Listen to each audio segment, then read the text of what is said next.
Prezados amigos, o conhecimento sobre o dólar é essencial não só para a economia, mas também para a geopolítica, para a política e para a história. Ocorre que a maioria das pessoas desconhece detalhes essenciais do dólar que fazem toda a diferença nas análises. Por isso, as análises acabam sendo equivocadas. E nesse vídeo nós vamos tratar desses detalhes ou segredos do dólar para fazer com que você tenha uma outra visão, uma visão muito melhor sobre todos esses assuntos. Então, vem comigo. O impacto do dólar na nossa economia parece bem simples de entender, mas é um primeiro ponto onde o detalhe faz toda a diferença. E a maioria das pessoas já se equivoca nesse primeiro ponto. Pensem comigo. Quando o dólar fica mais caro, tudo que nós compramos do exterior vai ficar mais caro para nós, porque vão ser necessários mais reais para comprar aqueles dólares necessários. Só que não é só o que nós compramos diretamente do exterior que fica mais caro, porque muitas coisas que nós produzimos aqui têm partes compradas do exterior ou pagam royalties em dólares para o exterior. E também aquilo que nós produzimos aqui, como tipo minérios ou commodities, elas são cotadas em dólares, então elas também ficam mais caras.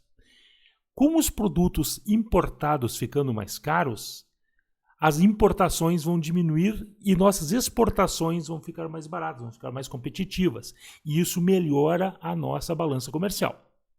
Também o turismo do brasileiro no exterior vai ficar mais caro e o turismo do estrangeiro aqui vai ficar mais barato, atraindo mais turistas para cá. Consequentemente, o oposto vai acontecer quando o dólar cai em relação ao real. Os produtos importados ficam mais baratos, reduzindo a inflação e desestimulando a indústria nacional. Torna também mais caras as nossas exportações, desestimulando-as, o que prejudica a nossa balança comercial. O turismo de brasileiros no exterior fica mais barato e o turismo de estrangeiros aqui fica mais caro.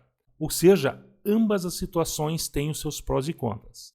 E aqui é o ponto onde as pessoas costumam se equivocar, porque não dá para dizer que uma situação ou outra é melhor, porque isso vai depender para quem.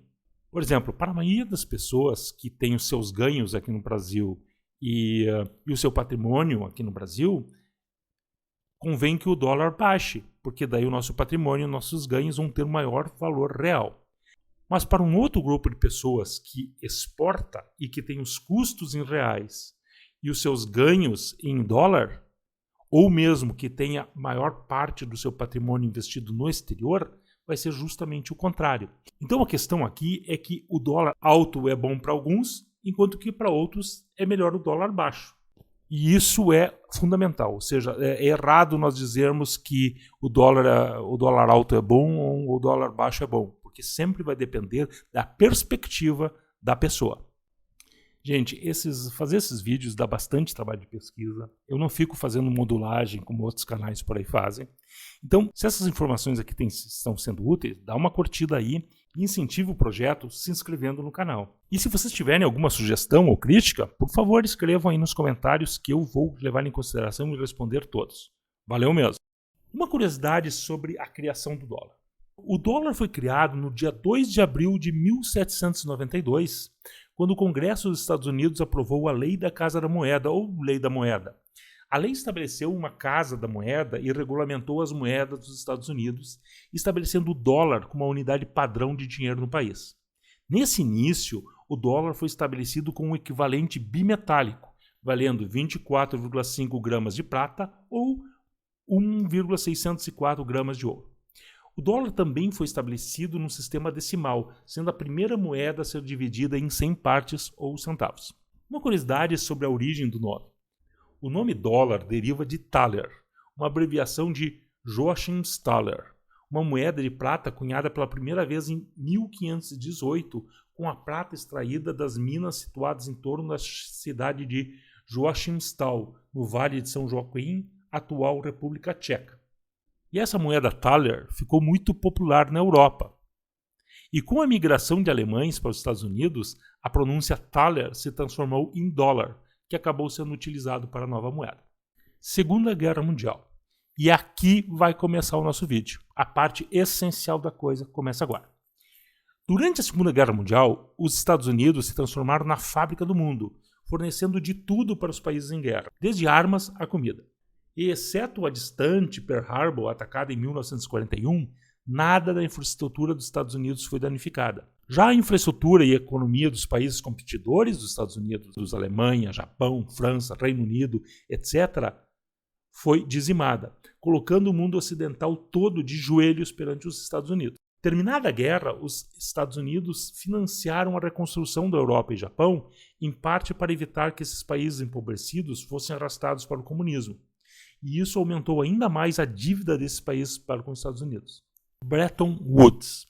Terminada a guerra na Europa, firmou-se o Acordo de Bretton Woods, em julho de 1944, e foi um dos marcos mais importantes do século XX.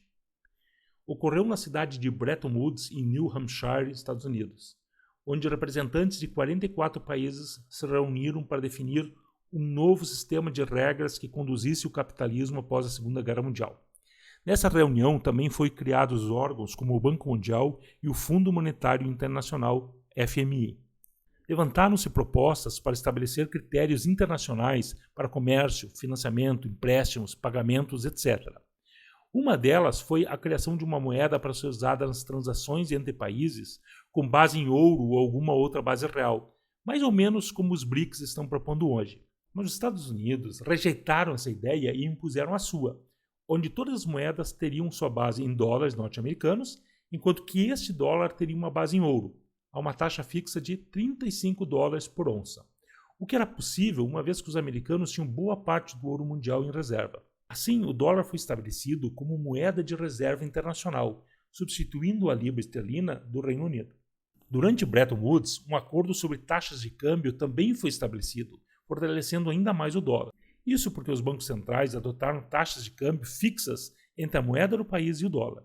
Então, caso a moeda local ficasse mais forte, o Banco Central teria que emitir mais moeda para que o preço baixasse e vice-versa. Fim do padrão ouro. A recuperação econômica da Europa Ocidental e Japão após a Segunda Guerra, apoiada pelo Plano Marshall, fez com que esses países acumulassem grandes reservas em dólar, deixando de serem devedores para serem credores dos Estados Unidos. Na década de 1960, os Estados Unidos já não tinham ouro suficiente para cobrir o volume de dólares em circulação. E suas despesas com a Guerra do Vietnã pioravam esse quadro, levando ao colapso do sistema Bretton Woods em 1971. I have directed Secretary Connally to suspend temporarily the convertibility of the dollar into gold or other reserve assets. Em 1971, Richard Nixon suspendeu a conversibilidade do dólar, pondo fim ao padrão ouro, tornando o dólar uma moeda fiduciária, que significa que ela não é mais respaldada por uma mercadoria física, como ouro, mas sim pela confiança no governo que a emite. O fim da conversibilidade do dólar e a adoção de taxas de câmbio flutuantes não enfraqueceram o papel do dólar, que continuou sendo amplamente utilizado nas transações internacionais. O tamanho da economia americana, sua estabilidade política e a profundidade de seus mercados financeiros ajudaram a consolidar o dólar como uma moeda de reserva preferida. Atualmente, cerca de 2/3 dos dólares americanos circulam fora dos Estados Unidos. O dólar é amplamente utilizado como moeda de reserva e para transações internacionais, o que confere grande liquidez e demanda para a moeda. O dólar estabeleceu-se como moeda forte para regular as transações e padrão de comparação com as demais moedas. O petrodólar. O sistema de petrodólares se originou no início dos anos 1970, na esteira do colapso de Bretton Woods. O presidente Richard Nixon e seu secretário de Estado Henry Kissinger temiam que o abandono do padrão ouro internacional, combinado com o crescente déficit comercial dos Estados Unidos e uma dívida maciça associada à Guerra do Vietnã em curso, causasse um declínio na demanda global relativa do dólar americano. Em uma série de encontros do então secretário de Estado norte-americano Henry Kissinger e a família real saudita, foi feito um acordo. Segundo esse acordo, os Estados Unidos ofereciam proteção militar para os campos de petróleo da Arábia Saudita e, em troca, os sauditas fixariam o preço das suas vendas de petróleo exclusivamente em dólares. Em outras palavras, os sauditas deveriam recusar todas as outras moedas, exceto o dólar dos Estados Unidos, como pagamento por suas exportações de petróleo. Como a maioria dos países depende das importações de petróleo, eles são forçados a manter grandes estoques de dólares para continuar as importações. Isso cria uma demanda consistente por dólares americanos e sustenta ostensivamente o valor do dólar, independentemente das condições econômicas dos Estados Unidos. Outro componente da hipótese é que o preço do petróleo é mais estável nos Estados Unidos do que em qualquer outro lugar, já que os importadores não precisam se preocupar com as oscilações do câmbio. Em 1975, todas as nações produtoras de petróleo da OPEP concordaram em precificar seu petróleo em dólares e investir os lucros do petróleo excedente em títulos da dívida do governo dos Estados Unidos. Dolarização da economia mundial. O dólar é a moeda mais usada no mundo. É utilizada como referência no comércio internacional e também como fundo de reserva de vários países. Essa dolarização ocorreu e ainda ocorre em função da economia norte-americana ser a maior do mundo. Outro motivo que explica esse fato é a grande relação comercial que os Estados Unidos estabelecem nas últimas décadas com vários países. Por ser uma moeda forte, muitos países usaram, em determinado momento da história, o dólar como referência monetária para controlar a inflação.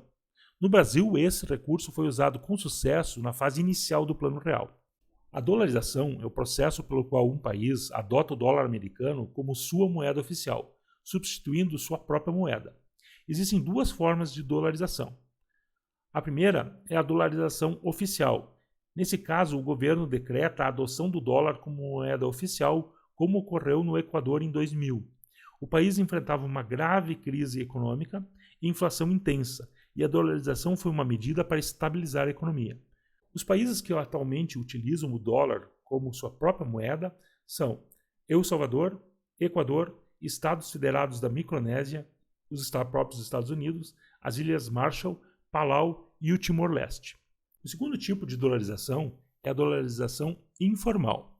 Alguns países, como a Argentina, não oficialmente adotaram o dólar. Mesmo mantendo sua própria moeda, os cidadãos aceitam dólares nas transações internas para evitar desvalorização. Commodities cotadas em dólar. As commodities são produtos primários na sociedade, como milho, café, algodão, petróleo, gás natural, minério de ferro. São mercadorias em estado bruto, produzidas em larga escala. No entanto, são itens básicos e essenciais em todo o mundo. As commodities são cotadas em dólar porque o dólar americano é a moeda de reserva global dominante e é amplamente utilizado como moeda de referência para negociações comerciais internacionais.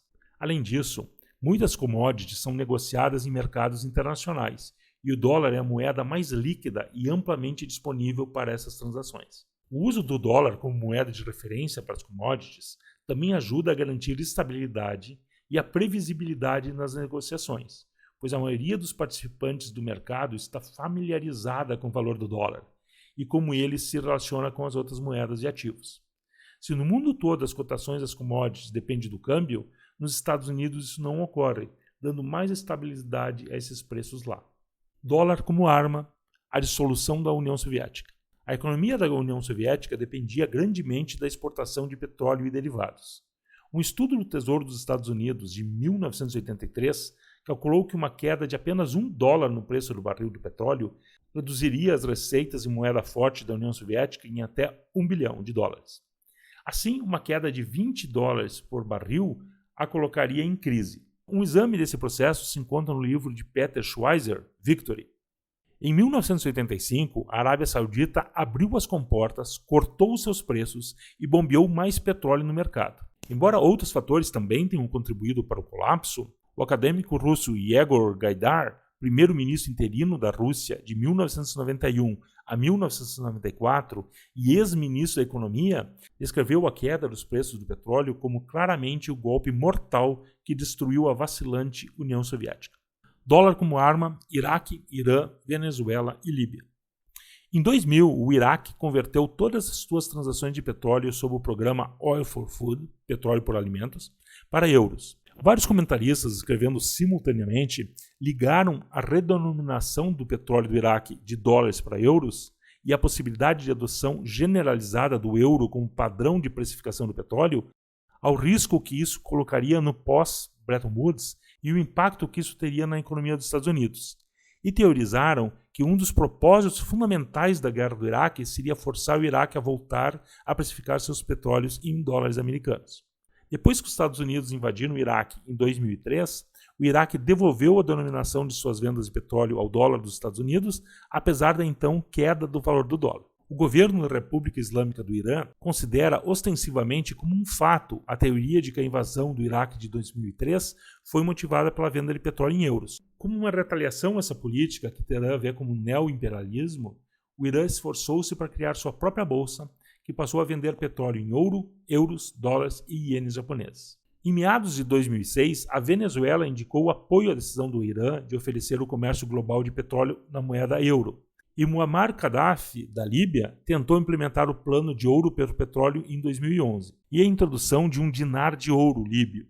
Em 2005, William Robert Clark, professor e docente associado do Departamento de Ciência Política da Universidade de Michigan, publicou um trabalho que afirmava que uma guerra de petrodólares estava em andamento principalmente entre o euro e o dólar, no campo do comércio mundial de petróleo.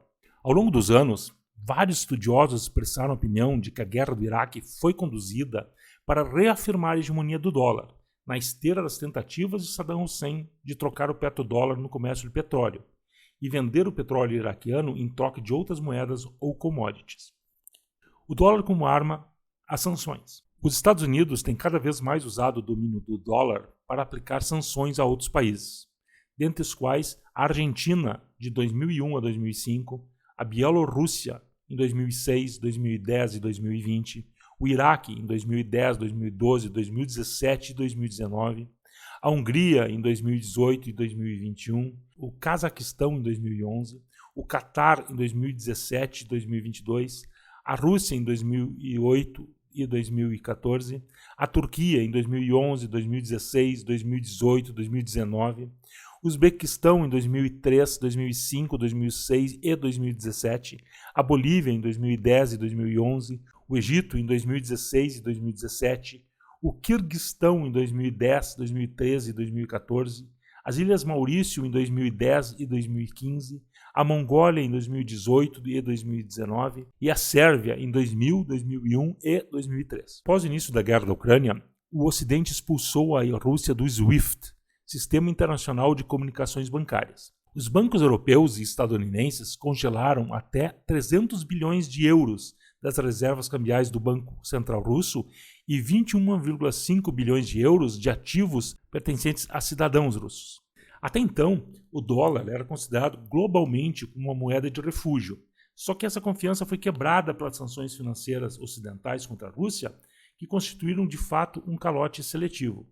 Muitos países em desenvolvimento, inclusive aliados tradicionais dos Estados Unidos, como a Arábia Saudita, começaram a temer que, caso se encontrem do lado oposto dos Estados Unidos em uma disputa geopolítica, seus ativos denominados em dólares não estarão seguros. Como a relação entre Estados Unidos e China tem se tornado cada vez mais tensa, também crescem as preocupações com relação às possíveis crises que no futuro poderiam ser desencadeadas pelas sanções dos Estados Unidos contra a China. Embora o dólar estadunidense seja a moeda mais popular no mundo para transações comerciais, a China é a maior nação comercial do planeta.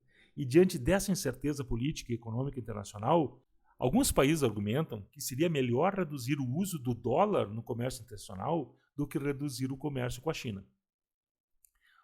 O caso da Suíça ilustra como o comportamento adotado por outros países para evitar os riscos financeiros impostos pelas sanções contra a Rússia pode, de fato, prejudicar o setor financeiro do Ocidente. Antes da guerra, cerca de 80% das commodities russas eram negociados por meio da Suíça, enquanto que 30% dos ativos privados russos mantidos no exterior estavam localizados nesse mesmo país. Desde o início da guerra da Ucrânia, a Suíça abandonou sua neutralidade e participou das sanções financeiras da União Europeia contra a Rússia. A Suíça determinou o congelamento não só dos ativos russos, como também os ativos das pessoas físicas russas e bielorrussas. Em novembro de 2022, 7.500 pessoas físicas já estavam nessa lista.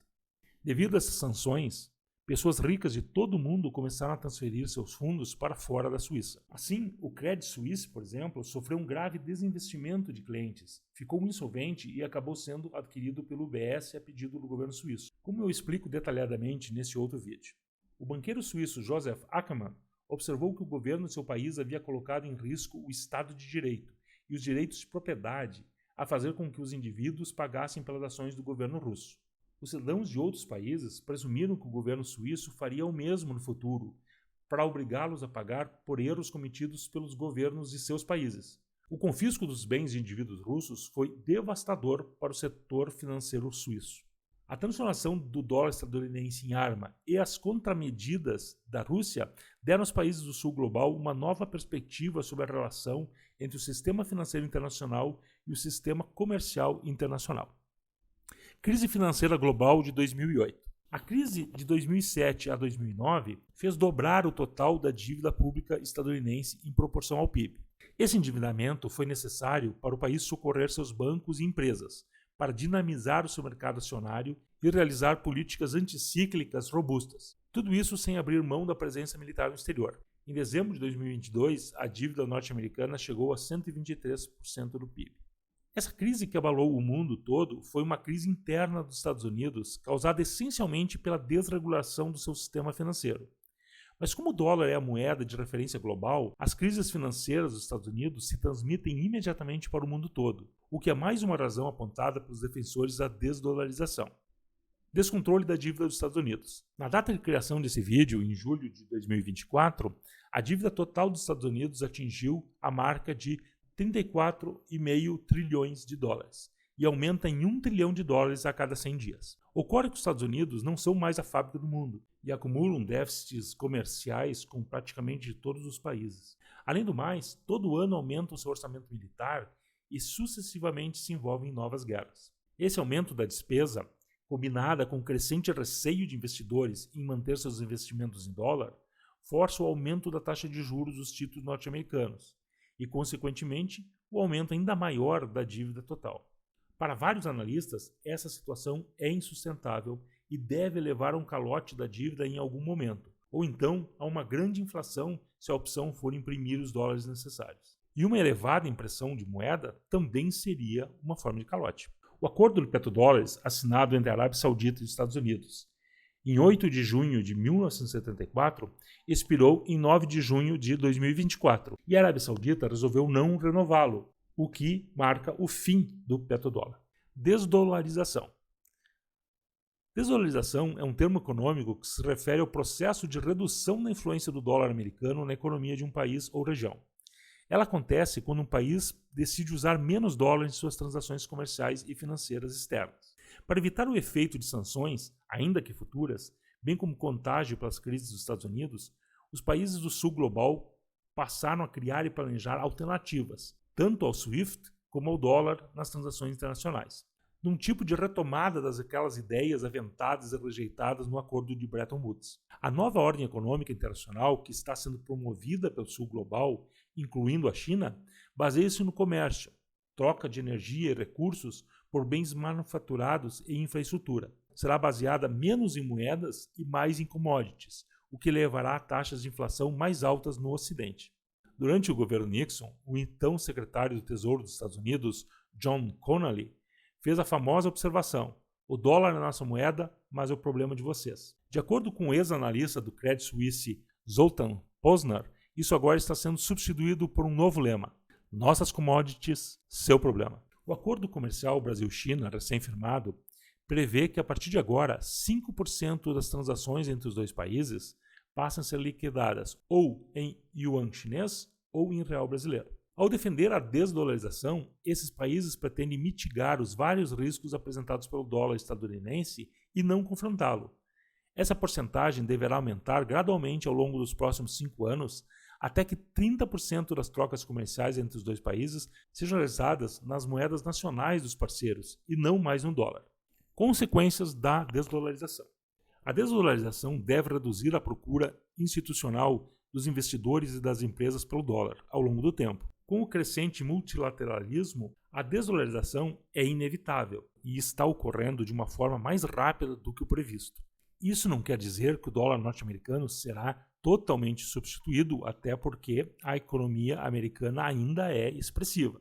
Porém, essa desdolarização deve reduzir a procura institucional dos investidores e das empresas pelo dólar ao longo do tempo, e a sua dimensão poderia fazer com que o seu valor caísse. Para os Estados Unidos, isso significaria provavelmente menos acesso ao capital, custos de financiamento mais elevados e valores mais baixos do mercado bolsista, entre outros efeitos.